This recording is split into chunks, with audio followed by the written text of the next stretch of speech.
Au Maroc, après les émeutes sanglantes de ces derniers jours, la situation est complètement rentrée dans l'ordre, selon le ministère marocain de l'Intérieur. Mais à Nador, dans le Rif, au nord-ouest du pays, une grève de protestation contre la répression serait partiellement suivie. Notre envoyée spéciale, Patricia Coste, vient de rentrer de Nador, dont tous les journalistes avaient été expulsés. Elle ramène les premières images de ces émeutes, dont les victimes ont été essentiellement des enfants. Voici les premières photos prises à Nador lors du déclenchement des émeutes. Ces images imparfaites et parcellaires montrent quand même, plan après plan, l'arrestation par l'armée marocaine d'un adolescent. Ces adolescents de 10 à 15 ans qui ont été à l'origine des troubles. Ce jeune a été arrêté, mais certains de ses amis sont déjà morts sous les balles de ces mêmes militaires qui n'ont pas voulu employer des grenades lacrymogènes. En effet, dès le début, pour disperser les émeutiers, ils ont tiré dans la foule et ces automitrailleuses blindées ont même été utilisées.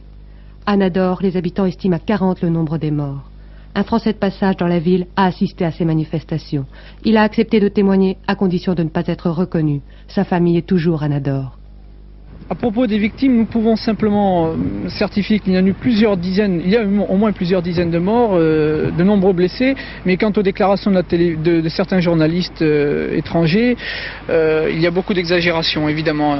Il n'y a pas eu de pendus dans les rues de Nador, il n'y a pas eu d'hélicoptère qui a tiré à la mitrailleuse lourde sur les manifestants, mais de toute façon il y a eu quand même eu beaucoup de victimes puisque l'armée a tiré, lorsqu'elle a repris les quartiers du centre, a tiré systématiquement sur tous ceux qui bougeaient. Et à votre avis, les morts, ce sont des enfants donc? Écoutez, je ne peux pas être affirmatif, il y a certainement eu des enfants, il y a eu des adultes aussi. Beaucoup de blessés sont morts, ont décédé à l'hôpital de Nador. Je ne peux rien vous affirmer sur ce plan-là. Il y a eu des dizaines de morts, ça c'est des sources confidentielles mais sûres. Hein. Plusieurs dizaines, environ 30, 40, peut-être une cinquantaine de morts. Et surtout plusieurs centaines de blessés. L'armée aujourd'hui a littéralement investi la petite ville. À chaque détour de rue, on peut voir ces camions avec des militaires l'arme au pied faisant face à la population. Ces gamins insouciants ont le même âge que ceux qui ont participé aux manifestations. Ils ont été filmés quelques heures avant la grève générale d'hier.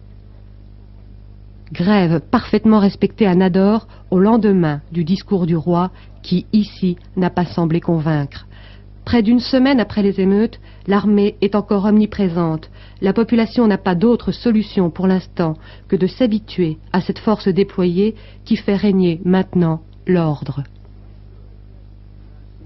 La qualité précaire de ces images tournées en Super 8 sont liées aux circonstances difficiles qui président au travail des journalistes. Notre envoyé spécial au sommet de Casablanca, Gérard Sebag, a été entendu pendant 4 heures aujourd'hui par la police marocaine qui a confisqué toute sa pellicule.